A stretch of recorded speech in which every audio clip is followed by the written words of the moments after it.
प्रातःकाल सूर्य की सुहावनी सुनहरी धूप में कलावती दोनों बेटों को जांघों पर बैठा दूध और रोटी खिलाती। केदार बड़ा था, माधव छोटा।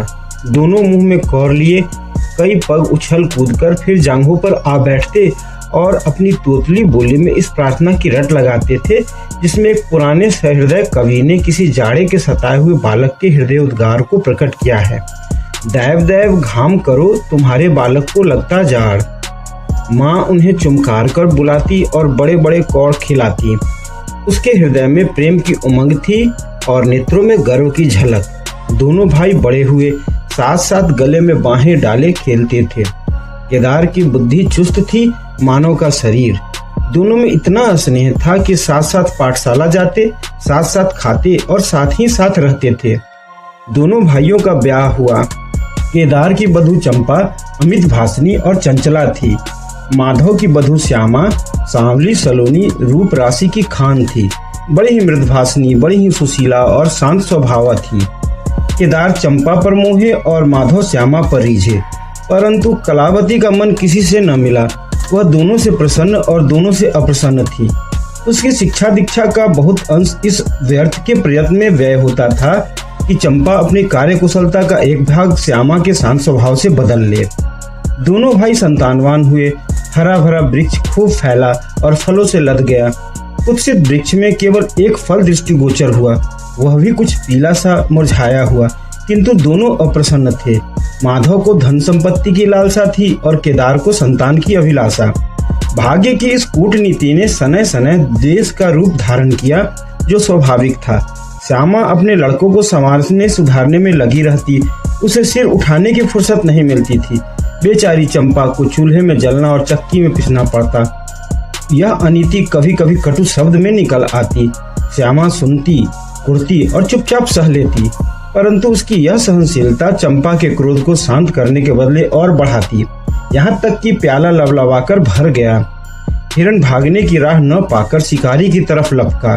चंपा और श्यामा समकोण बनाने वाली रेखाओं की भांति अलग हो गई। उस दिन एक ही घर में दो चूल्हे जले, परंतु भाइयों ने दाने की सूरत न देखी और कलावती सारे दिन रोती रही। कई वर्ष बीत गए। दोनों भाई जो किसी समय एक ही पालथी पर बैठते थे, एक ही थाली में खाते थे और एक ही छाती से दूध पीते थे, उन्हें अब एक घर में एक गांव में रहना कठिन हो गया। परंतु कुल की साख में बट्टा न लगे, इसलिए ईर्ष्या और द्वेष की धधकी हुई आग को राख के नीचे दबाने की व्यर्थ चेष्टा की जाती थी। उन लोगों में अब भ्रातृ स्नेह न था, केवल भाई के नाम की लाज थी। माँ भी जीवित थी, पर दो बेटों का वैमनस्य देखकर आंसू बहाया करती। हृदय में प्रेम था, पर नेत्रों में अभिमान न था। कुसुम वही था, परंतु वह छटा न थी। दोनों भाई जब लड़के थे तब एक को रोते देख दूसरा भी रोने लगता था। तब वह नादान, बेसमझ और भोले थे। आज एक को रोते देख दूसरा हंसता और तालियां बजाता है। अब वह समझदार और बुद्धिमान जो हो गया है। जब उन्हें अपने पराये की पहचान न थी, उस समय यदि कोई छेड़ने के लिए एक को अपने साथ ले जाने की धमकी देता तो दूसरा जमीन पर लौट जाता और उस आदमी का कुर्ता पकड़ लेता। अब यदि एक भाई को मृत्यु भी धमकाती तो दूसरे के नेत्रों में आंसू न आते। अब उन्हें अपने पराये की पहचान हो गई थी। बेचारा माधव की दशा शोचनीय थी। खर्च अधिक था और आमदनी कम। उस पर कुल मर्यादा का निर्वाह। हृदय चाहे रोए पर होठ हंसते रहे। हृदय चाहे मलिन हो पर कपड़े मैले न हो। 4 पुत्र थे, 4 पुत्रियां और आवश्यक वस्तुएं मोतियों के मूल। कुछ पाइयों की जमींदारी कहाँ तक संभालती। लड़कों का ब्याह अपने बस की बात थी, पर लड़कियों का विवाह कैसे टल सकता। 2 पाई जमीन पहले कन्या के विवाह में भेंट हो गई। उस पर भी बाराती बिना भात खाए आंगन से उठ गए। शेष दूसरी कन्या के विवाह में निकल गई। साल भर बाद तीसरी लड़की का विवाह हुआ। पेड़ पत्ते भी न बचे। हाँ, अब की डाल भरपूर थी, परंतु दरिद्रता और धरोहर में वही संबंध है जो मांस और कुत्ते में है।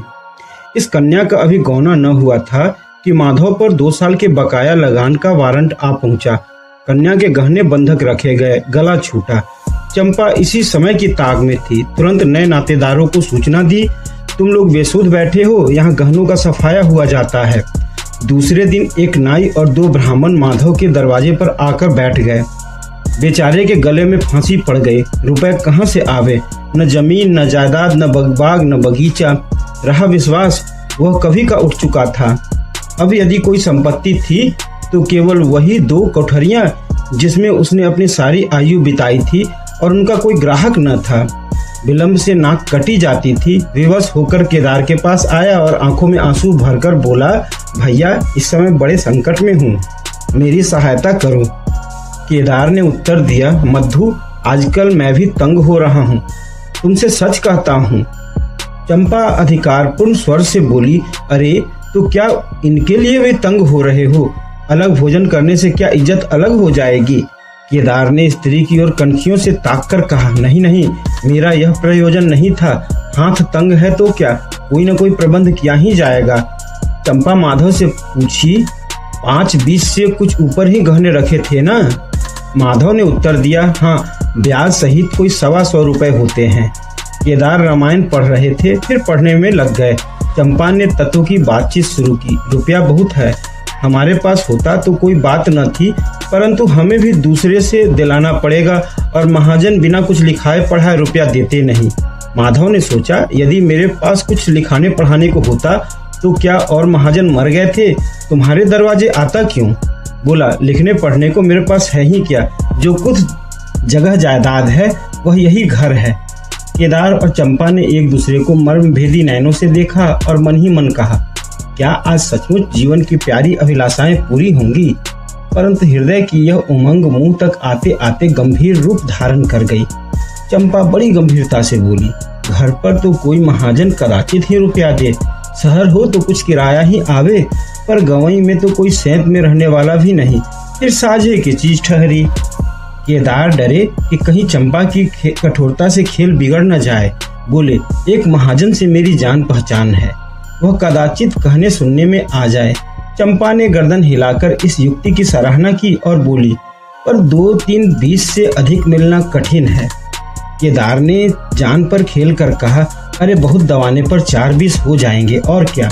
अब की चंपा ने तीव्र दृष्टि से केदार को देखा और अनमनी सी होकर बोली, महाजन ऐसे अंधे नहीं होते।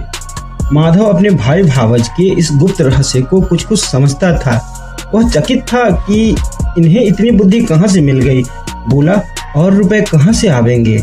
चंपा चिढ़कर बोली, और रुपयों के लिए और फिक्र करो, 125 रुपए इन 2 कोठरियों के इस जन्म में कोई न देगा। 4-20 चाहो तो एक महाजन से दिला दूं, लिखा पढ़ी कर लो। माधव इन रहस्यमय बातों से सशंक हो गया। उसे भय हुआ कि यह लोग मेरे साथ कोई गहरी चाल चल रहे हैं। दृढ़ता के साथ अड़कर बोला, और कौन सी फिक्र करूं? गहने होते तो कहता, लाओ रख दूं। यहाँ तो कच्चा सूत भी नहीं है। जब बदनाम हुए तो क्या 10 के लिए और क्या 50 के लिए, दोनों एक ही बात है। यदि घर बेचकर मेरा नाम रह जाए तो यहाँ तक तो स्वीकार है, परंतु घर भी बेचूं और उस पर भी प्रतिष्ठा धूल में मिले, ऐसा मैं न करूँगा। केवल नाम का ध्यान है। नहीं, एक बार नहीं कर जाऊं तो क्या मेरा कोई कुछ बिगाड़ लेगा? और सच पूछो तो मुझे अपने नाम की कोई चिंता ही नहीं है। मुझे कौन जानता है, संसार तो भैया को हंसेगा। केदार का मुंह सूख गया। चंपा भी चकरा गई।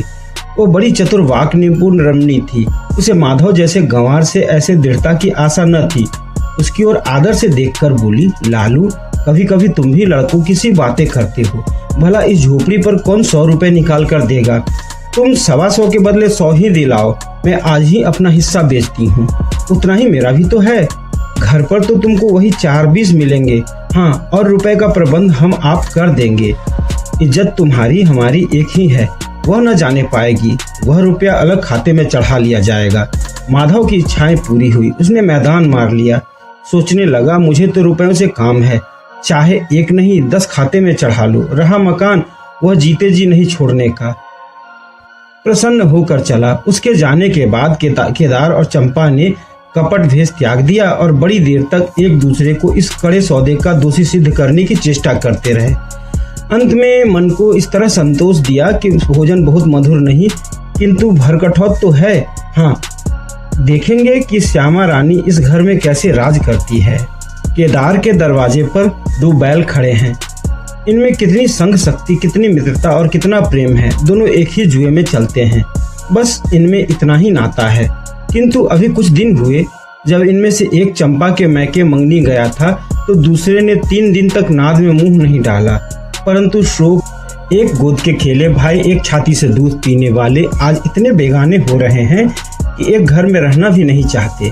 प्रातः काल था। केदार के द्वार पर गांव के मुखिया और नंबरदार विराजमान थे। मुंशी दाता दयाल अभिमान से चारपाई पर बैठे रेहन का मसविदा तैयार करने में लगे थे। बार बार कलम बनाते और बार बार खत रखते, पर खत की शान न सुधरती थी। केदार का मुखारबिंद विकसित था और चंपा फूली नहीं समाती थी। माधव कुम्हलाया और मलान था। मुखिया ने कहा, भाई ऐसा हित नहीं, न भाई ऐसा शत्रु। केदार ने छोटे भाई की लाज रख ली। नंबरदार ने अनुमोदन किया, भाई हो तो ऐसा हो। मुख्तार ने कहा, भाई सपूतों का तो यही काम है। दाता दयाल ने पूछा, रेहन लिखने वाले का नाम? बड़े भाई बोले, माधव वल्द शिवदत्त। और लिखाने वाले का नाम? केदार वल्द शिवदत्त। माधव ने बड़े भाई की ओर चकित होकर देखा। आंखें डबडबा आई। केदार उसकी ओर देख न सका। नंबरदार, मुखिया और मुख्तार भी विस्मित हुए। क्या केदार खुद ही रुपया दे रहा है? बातचीत तो किसी साहूकार की थी। जब घर में ही रुपया मौजूद है तो उस रेहन नामे की आवश्यकता ही क्या थी? भाई भाई में इतना अविश्वास! अरे राम राम राम! क्या माधव 80 रुपए का भी महंगा है? और यदि दबा ही बैठता तो क्या रुपया पानी में चले जाते? सभी की आंखें सैन द्वारा परस्पर बातें करने लगी, मानो आश्चर्य की अथाह नदी में नौकाएं डगमगाने लगी।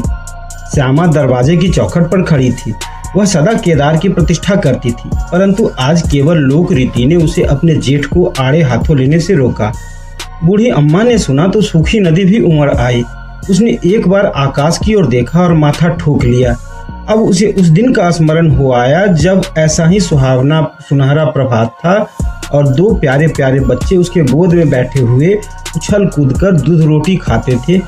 उस समय माता के नेत्रों में कितना अभिमान था, हृदय में कितना उमंग और कितना उत्साह। परंतु आज नैनों में लज्जा है और हृदय में शोक संताप। उसने पृथ्वी की ओर देखकर कातर स्वर में कहा, हे नारायण, क्या ऐसे पुत्रों को मेरे ही कोख में जन्म लेना था?